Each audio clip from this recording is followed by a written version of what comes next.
నీ దేవుడు నిన్ను గూర్చి సంతోషించును. యెషయా 62వ అధ్యాయము 5వ వచనము.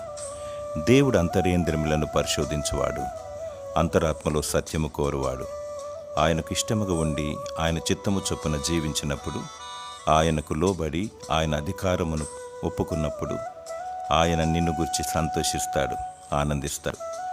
దేవుని నామములో మంచి కార్యములు చేయాలి, దేవునికి మహిమకరంగా జీవించాలి, అధికారులకు లోబడాలి, నీ పొరుగు వారిని ప్రేమించాలి, అందరికీ మేలు చేయాలి, పవిత్రత పరిశుద్ధత కలిగి దేవుని కొరకు నమ్మకముగా జీవించాలి.